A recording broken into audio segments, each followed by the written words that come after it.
Hello everyone, I'm Laurel Staples and my guest today is forestry specialist with MSU Extension and also with the University of Montana, Dr. Peter Kolb, and we're digging deeper into wildfires, focusing on the trends experts are seeing right now and the impacts to ecosystems and communities. Welcome. Thank you so much for coming in, Peter. My pleasure to be here. All right, so first explain what's happening with wildfires right now in Montana. Well, we've had a pretty dry spring. With some intermittent rain, but the last several weeks have been hot and dry. So our fuels are pretty dry, and we've had some significant thunderstorms and a lot of lightning strikes. And when they strike into those high fuels, they start to burn pretty severely, and we're kind of trying to contain those fires right now. Mm-hmm. So there's the Windy Rock fire, so talk about the situation there. Well, the Windy Rock fire occurred from a lightning strike into forest that's largely Bureau of Land Management. And part of that forest had been harvested in the past, and part of it has never been harvested. And the fuel conditions are extremely high in there. And we have some photographs or some pictures to show you to give you a demonstration of what those look like.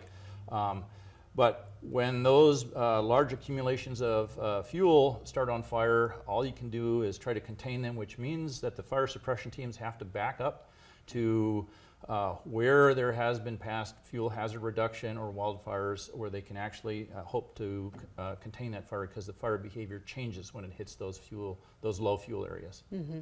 All right, and then another fast-moving fire that we're tracking is the fire that's near Dillon in southwest Montana, and you have some familiarity with that area too. Well, we have forest fires and we have range fires. Okay, so forest fires that we just described occur in situations like the scenario behind me, and this is the result of the 2005 to 2014 mountain pine beetle outbreak that killed about 50% of the trees on over 5 million acres. Those trees have fallen over, and now you have these incredible fuel matrices out there that just create massive 300-foot bonfires.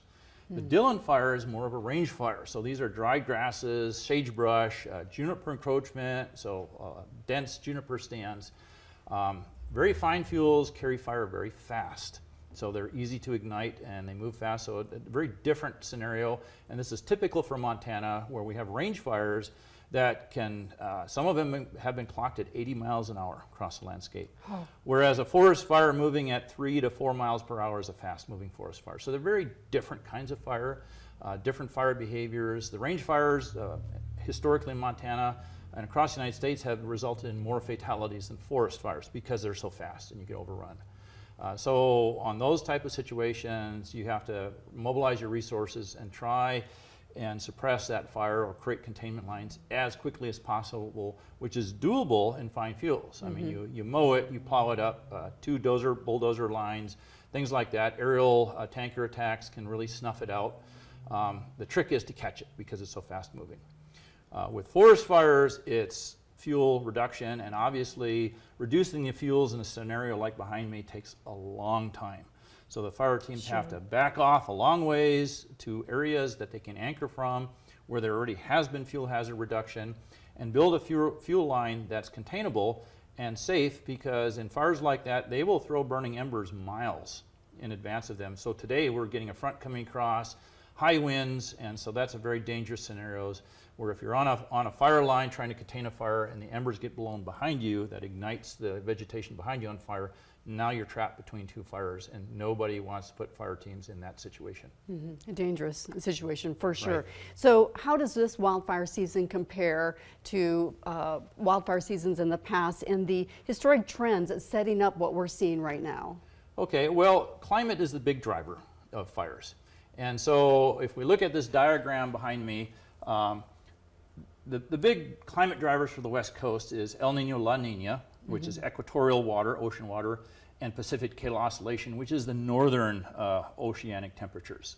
Okay, so we're coming out of an El Nino year, which basically creates a low pressure off of California that circulates counterclockwise, which means that the weather will move from California across Nevada up into Montana. Hot, dry summers. That was this spring scenario, and this spring was very, very dry. I've actually, personally, in 40 years, never seen a spring this dry. But we also have a cold Pacific Tidal Oscillation, which creates a high pressure which circulates air from Canada down into Montana.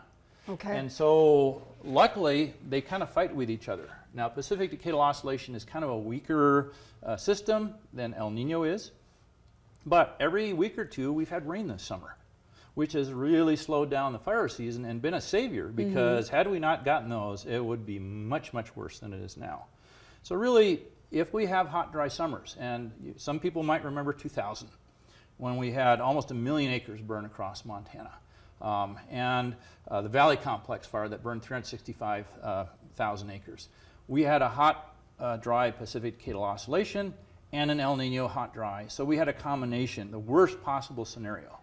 Okay, and so if we look at this map behind us, so this is the last 400 years, and so this is kind of average. So when we're above, we're in a cool, wet phase of Pacific Decadal Oscillation. When we're below, no, actually it's the opposite, sorry. When we're above, we're hot, dry of Pacific Decadal Oscillation. When we're below, we're cool, wet.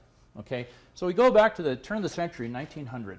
And so in the 1920s, 1930s, we were in a very hot, dry phase of the Pacific Decadal Oscillation, which is why we had the 1910 fire and the 1930 fires, massive landscapes on fire. But then about 1940, we went into a 40-year cool, wet phase of the Pacific Decadal Oscillation. Interesting. So not only did we have rainy summers, so it wasn't conducive for wildfires, our forests are water limited, which means our forests start to regenerate and grow like crazy.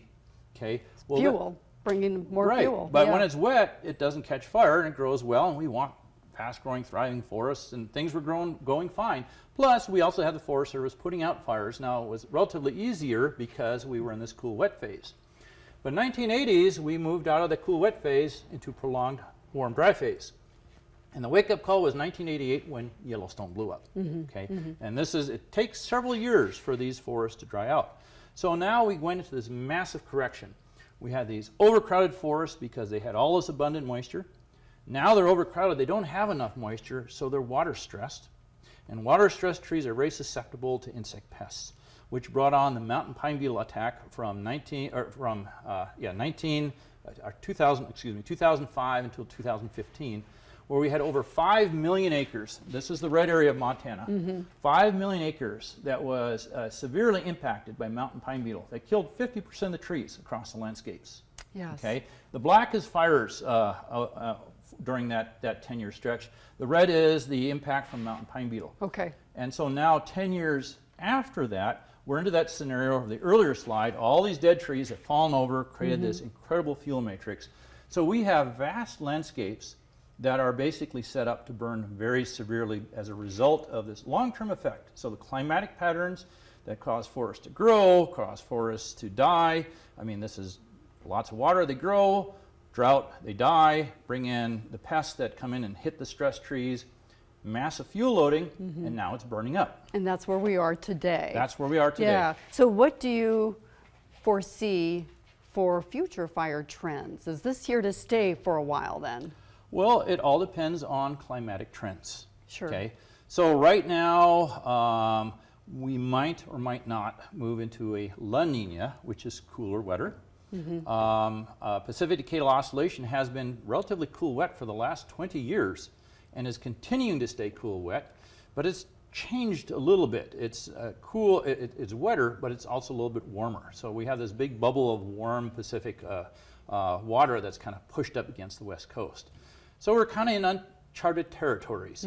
But when we have the combination of an El Nino, so prevailing weather patterns coming across California, Nevada into Montana, no moisture but dry lightning storms, and a warmer, drier Pacific Decadal Oscillation, then much of Montana is going to be on fire. All right. So what are the things that can be done for prevention, reforestation, those type of efforts? Well, as the state extension forestry specialist, I work with over 28,000 private forest landowners in Montana that collectively manage over 4.5 million acres of forest. So when their land is affected by fire, I get called, can I do an assessment? Can I help them figure out what's going to happen here? And we've learned a lot. I've been doing this for 30 years, and I've been on almost every fire after the fact doing an assessment and working with landowners. And so there's a lot of controversy in the media that really it's very political. So I use the Roaring Lion fire as an example because that was a fuel-driven fire that was just this big circulating fire. There's, if you Google Roaring Lion fire, there's great video of it. That red circle is some private landowners that I worked with. So after the fire hit, they called me up and said, can you help me? And so we went down there and we did an assessment on their property. And I've done this now for 30 years, all these fires. And so there's a couple things I've learned in all this. One is that thinning forests works. Fuel hazard reduction works. So here we have a panorama, okay? The property line is right here, okay? So to my right is federal land where they wanted to do fuel hazard reduction, but it was tied up in endless litigation, okay? And this is unfortunately what's going on with federal land management. It's very difficult to do anything because everybody has their opinions. To my left is private land. So right here is a property line. They thinned their forest and they did fuel hazard reduction. And this fire was so intense, there were no firefighters right here, okay? But when it hit this thin forest, two things happened. One is the crown spacing didn't allow fire to jump from crown to crown, but the spaced trees were more hydrated, okay? So water boils at 212, fuel doesn't catch fire until it's 560 degrees Fahrenheit. So a hydrated tree, all that water has to boil off before the tree is flammable. So a thin forest is more hydrated. It doesn't catch fire very easily. So this crown fire, big 300-foot flames, couldn't burn into this. You have a lot of scorch from the heat, and it dropped to the ground. And because the fuel had been reduced, it kind of snaked around under the forest. And most of this forest survived. Now the fire teams, this gives fire teams an opportunity to catch the fire when it goes into this. And they look for areas like this to create their containment lines. And so they can do a good example there. Right, and I could show you hundreds of similar examples. So this works. Yes. And this is again just panning more to the left. This is what their forest looked like. Okay, nobody there putting out fires. The fire dropped to the ground. It burned the understory. Some trees were injured because of the heat against their stem, but most of the forest survived. Their house survived. So this is the wildland-urban interface. Sure. And these days, this is where we tend to catch fires because the private landowners aren't constrained by NEPA and Endangered Species Act and all these types of things. They can do the work that they need to do, and it makes a perfect place for fire suppression teams to try and catch the fires. Sure. So we need to do a lot more of this. So what resources are out there for landowners to protect their property? Well, the Department of Natural Resources, Montana Department of Natural Resources, has really upped their game. I mean, they've requested to do more, and they've lived up to that. They've really stepped up. They're doing a lot of this kind of work. They're trying to bring in federal grant money, along with the Federal Natural Resources Conservation Service that applies EQIP grants. It helps cost share this kind of work on private lands. So those two entities, together with my program as Extension Forestry Program, we help landowners assess their property, learn about ecology and management and things like that, and help them develop a forest management plan. So the three of us work together to address the private lands, and we've had tremendous success across Montana. Okay. And this, you know, if you want to use the California example this last year, where you don't have this wildland-urban interface where the fuel reduction work has been done, the fires burn right into towns. And once houses catch on fire, if more than 8 houses on fire, fire teams are overwhelmed and the houses start catching other houses on fire. So we want to prevent that at all costs. So here's a prime example. This is the Lolo Peak fire that burned on a private land that had been thinned. It could not continue as a big raging crown fire. It dropped to the ground, and it allowed the fire suppression teams to catch it and suppress it. Sure, sure. All right. Well, you brought some props in, so explain what you have here. Well, several things, okay? So when we have dense forests and clean air, we have lichens, okay? So this is old man's beer lichen, all of these things, which wildlife loves because it's high in protein. But if you're ever caught in the forest and it's 10 below out and you need to start a fire, just grab this stuff, make a ball of it, apply a match to it, and you'll have an instant fire. It's highly flammable. Flammable. So when we have dense forests with a lot of lichens, we not only have lots of woody fuels, we have the equivalent of gasoline that lets the fire just explode across there. But, you know, fire is a landscape phenomenon. It's a historical phenomenon. We live in the inland Northwest where fire has played a role for the last 10,000 years. Now, that doesn't mean to say it has to burn the way it has, but it's just we are going to have fires no matter what we do, because that's the kind of climate we're in and the kind of vegetation we're in. So what I brought with me, this is a 411-year-old a slice of a larch tree. Okay, so back in the 1500s, it was born, and this cookie comes from about 15 air miles from here. Actually, the back of my property up in Evero corridor. And so the tree is about 30 years old, and these black lines we call those fire scars. So if surface fire came and it killed part of the stem and left a scar, and the tree tried to grow over it, and then another fire came and left another scar, and another. So total on here, I can see 13 fire scars. Oh, interesting. And the last fire scar is about 1890. Because in 1890, Native American people, Salish, Kootenai, Nez Perce, they burned a lot. It was a major tool that attracted wildlife, opened up travel corridors, especially in the road to the buffalo. Okay, there was a huge highway that went all the way from Spokane to out in the east front, Helena, that area, to hunt buffalo. So they would burn these corridors for easier travel, better wildlife. Mm-hmm. Huckleberries are at their peak 8 years after fire. So all these things, fire was a useful tool to them. So we stopped last fire about 1890 here, and then no more fires, because a lot of these were Native American lit. Though we have plenty of lightning, so lightning might account for these fire scars as well. But what's interesting on this tree cookie is the tree rings tell you the story of the tree, how much water, how much light it has. So you can see the rings here are very close together, about 20 to 30 rings per inch. Okay, so the tree is growing very, very slow. And then we get out to 1910. All of a sudden, you can see these really wide rings. So the wide rings means that the tree got more light and got a lot more water. And what that brought on is 1910, they logged that area. They didn't take this tree because of the fire scar created a defect. You can't cut boards out of it, so they left it. So this tree all of a sudden had lots of light and water, and it responded by growing a lot better. Mm-hmm. It was hydrated, not flammable, all of those types of things. Okay, so finally at 411 years, it just succumbed from old age. Trees get old and they do die. Okay, so this kind of gives us a record of human interaction with nature, both Native American and post-Native American landscapes. One is not better than the other. I mean, Native Americans did what they needed to do to survive, mm-hmm. as did the pioneers of Montana. I mean, they needed cattle, they needed grass to graze the cattle, they needed timber for railroad ties and houses, and so they were different approaches to the landscape. So here we are now. We have an abundance of wood in Montana. We grow trees fairly well, not as well as Oregon. That can grow a 20-inch Douglas fir in 30 years. Here it takes 90 to 120 years to do so. But this slow growth rate creates superior wood quality. So the mills in Montana that exist, their wood is in high demand because it's a super good quality wood. Their problem is that of the 25 million acres of forest land in Montana, 17 million is under federal management.